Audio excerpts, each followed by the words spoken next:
Oi, eu sou a Lilia e esse é o Cadáver Frio.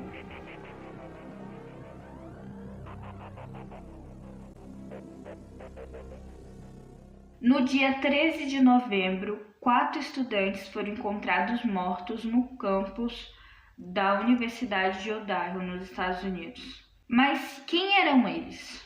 Ethan nasceu em Washington, tinha 20 anos e namorava Zana, que tinha a mesma idade e nasceu em Ohio. Um detalhe curioso é que Ethan recentemente tinha feito aniversário, como dá pra ver nessa postagem que a sua namorada estava desejando parabéns para ele. Madison e Kelly, ambas tinham a mesma idade, 21 anos, e nasceram em Idaho. A Madison, Kelly e Zana, elas moravam dentro do campus, em uma casa que tinha 3 andares e 6 quartos, mais ou menos. E junto com elas moravam mais 2 meninas, a Dylan e a Bethany. Antes de entrar na linha do tempo do último dia deles com vida, deixe o seu like e se inscreva no canal para receber outros vídeos meus. Domingo, 13 de novembro. Última postagem de Kelly nas redes sociais. E na legenda ela escreveu: uma garota de sorte por estar cercado por essas pessoas todos os dias. Doido pensar que foi a última coisa que ela postou antes de morrer, até porque essa foto foi tirada horas antes deles morrerem. Analisando as 4 pessoas envolvidas, elas tinham uma relação boa, sabe? Se você pegar, tipo, aquele e a Madison, que nossa, tem tantas fotos delas duas juntas no Instagram. Se caso você quiser saber o Instagram deles, pra você ver mais de perto, eu vou deixar aqui na descrição, tá? Um detalhe curioso é que aquele e a Madison, elas são amigas desde a infância. Então deve ser muito, tipo assim, nossa, sua amiga de infância tá estudando na mesma universidade que vocês se conhecem há anos. Elas eram descritas pelas pessoas que conheciam elas duas como a dupla inseparável, sabe? Porque elas eram amigas há muito tempo e tal, e se davam muito bem. E o casal, que era o Ethan e a Zana, eles eram descritos como o par perfeito, sabe? Eles se davam muito bem e tal. Horas antes do ocorrido. Naquela noite, Madison e Kelly, elas resolveram ir num bar no centro da cidade. Depois desse bar, elas resolveram comer no food truck. E lá, de acordo com essas imagens que eu tenho, que eu acredito seja uma câmera de segurança, que foi tirada da roxinha, lá elas comeram e tal, elas fizeram o pedido, E quando elas ainda estavam fazendo o pedido, elas encontraram um desconhecido, que elas teve uma interação assim e tal. E no futuro, parece que a polícia descobriu que essa pessoa que ela teve uma interação, parece que era... Ele até se tornou um suspeito nas investigações. Só que aí descobriram, parece que naquele dia também, depois que elas voltaram para casa, em torno das 2 horas mais ou menos, por volta das quase 2 horas que elas voltaram para casa, foi encontrado no registro telefônico das duas muitas ligações, que era para um ex-namorado. E se eu não estou enganada, o suspeito desse vídeo do food truck era também ele. E o Ethan e a Zana, eles foram para uma festa numa fraternidade chamada Sigma Chi, que é tipo uma fraternidade de homens, só que a namorada do Ethan resolveu ir também. A Dylan e a Bethany, elas também saíram nesse dia e elas voltaram em torno da 1 da manhã, por aí, e ficaram esse tempo lá na casa. Elas ficaram no primeiro andar. Por volta da 1h45, o Ethan e a Zana, eles chegaram lá na casa deles, onde a namorada do Ethan morava. E lá, eles foram os segundos a chegar na casa. As últimas pessoas a chegarem na casa foram a Madison e a Kelly, que depois que elas voltaram para a universidade, parece que elas estavam resolvendo alguma coisa antes de voltar para casa. E quando elas voltaram para casa, ia dar mais ou menos 2 horas. E o crime ocorreu por volta das 3 a 4 da manhã, foi o tempo que o crime ocorreu. Depois de mais ou menos 8 horas, foi registrada uma ligação para o 91, que é o número de lá, da emergência, Porque a Dylan e a Bethany, que as outras meninas que moravam na casa, elas estão acreditando que, não sei, é porque elas estavam chamando na casa e ninguém estava respondendo, então elas começaram a achar que alguém tinha desmaiado e ninguém estava respondendo nada. Aí ligaram para emergência e falaram: eu acho que tem alguém que passou mal, eu não tô conseguindo falar com a pessoa, talvez ela esteja desmaiada. E aí a emergência chegou lá e eles estavam só um sistema normal. Eu vim aqui, vou ver se eles estão bem. Chegaram lá, eles conseguiram entrar no quarto e o que eles encontraram foi um quarto todo sanguinário.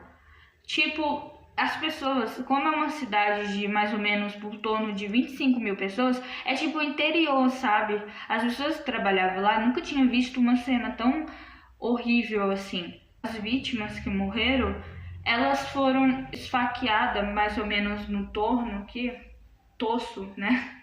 Foram esfaqueadas nessa região aqui. Inclusive, uma imagem que me deixou bem chocada foi o fato de que fora da casa dava para ver o sangue escorrendo assim, como dá para ver nessa imagem aqui, que tem sangue na parede de fora. Só para você ver a brutalidade que foi esse crime. Então, para você entender como é que o sangue saiu de dentro do cômodo para vazar para fora e para dar para ver por fora. Imagina o tanto que não estava a cena, o quarto onde eles estavam, para o sangue chegar a varar para fora. Aí o médico chegaram lá, né, por causa que foram chamados pela emergência, e depois que viram essa cena, viram que todo mundo já estava sem vida, eles ligaram para a polícia. E aí quando eles ligaram para a polícia foi lá e tal, entrou lá, ficou assombrada com aquela imagem também. E aí eles começaram a mexer e tal. E o médico legista falou que a única pessoa de todas que tinha alguma marca era a Zana, que provavelmente antes dela perder a vida, ela tentou lutar contra a pessoa ou as pessoas, porque até agora não descobriram quem foi que cometeu isso ou quem, tipo assim, se foi uma pessoa a mais. No final de dezembro, o suspeito Brian foi preso, acusado, de tirar a vida desses 4 estudantes. Várias informações que eu falei nesse vídeo hoje em dia são um tanto mentirosas e foram corrigidas, porque na época que aconteceu o crime, e as notícias que saíram na mídia foi com base no que a polícia estava falando, e várias informações que a polícia falou, por, medo de isso atrapalhar talvez a investigação, eles falaram algumas coisas mentirosas pra mídia. Todas as casas das pessoas que moram no campo tem um negócio que se chama um código de alarme para entrar na casa. E a maioria das pessoas, as que estudavam lá e as que era conhecida, eu acho que cada um parece que sabia o código um do outro. Eu não sei se era o mesmo código ou se era código diferente, e as pessoas próximas aos estudantes, que eram amigos, fora desse grupinho que eu falei, talvez sabia também do código. Então, não sei se foi uma pessoa próxima ou não, E a polícia percebeu que não tinha nenhuma marca de arrombamento, ou seja, o ladrão, ele não entrou pela porta da frente, ele não precisou forçar nada. Aí, as únicas outras 2 entradas que tinha, ou era por uma porta que eu acho que era de vidro, ou uma janela, que eu acho que ficava, a janela no canto, onde ficavam os quartos, e a porta, eu não sei se era a do fundo, porque nos Estados Unidos tem normalmente isso de ter uma porta no fundo. No começo, a polícia estava suspeitando que foi um roubo que deu errado, mas pela brutalidade do crime, de toda a cena, com certeza não foi. Foi um crime passional que foi agido por algum sentimento de raiva, muita ira mesmo, foi cometido por um monstro. Então, foi algo pessoal. Foi algo que a pessoa sabia onde estavam os seus alvos. Sabia onde que tinha que entrar. para fazer as coisas. E como era de se esperar, como as únicas sobreviventes foram a Dylan e a Bethany, elas automaticamente, depois que começou a conversar com a polícia, elas se tornaram suspeitas, porque elas foram a única que sobreviveram. Por quê? Será que foi só sorte? Inclusive na internet tem uma teoria que eu vi que eles ficam achando que foi a Dylan que matou os amigos dela e tal. Outra coisa bem estranha é que dentro da casa, uma das estudantes, não sei qual aluna que era, mas uma delas tinha um cachorro. Aí você se pergunta, e o cachorro não fez barulho? Então, o cachorro latiu sim. Tipo, ele latiu muito. Tanto que as meninas, a Bethany e a Dylan, eu não sei se elas já estavam acordadas ou elas acordaram com o barulho do cachorro. Eu acredito que elas acordaram por causa do barulho do cachorro.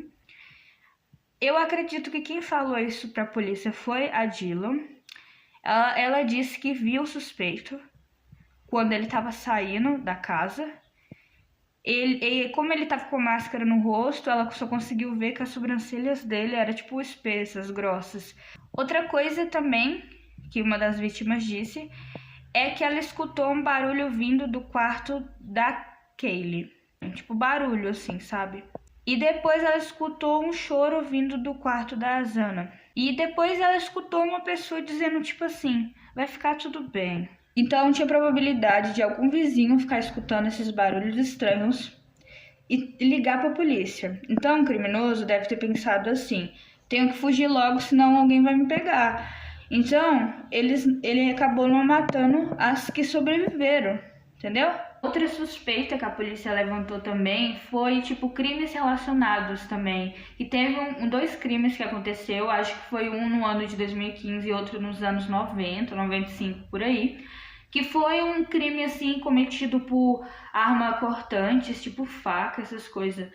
A polícia chegou também a levantar a suspeita de que aquele tinha um stalker, talvez alguém conhecido, ou alguém da internet mesmo, mas eles levantaram mais suspeita de ser algum tipo de ex, alguma coisa assim. Começaram até a investigar o ex-namorado dela, porque na chamada telefônica ela ligou para ele mais de 7 vezes.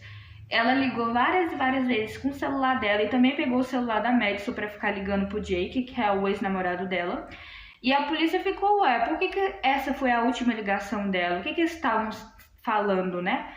E aí a própria família falou que não foi o Jake. Depois de pouco tempo que a polícia ficou investigando o Jake, eles não conseguiram provar nada e aí eles já passaram para a próxima teoria.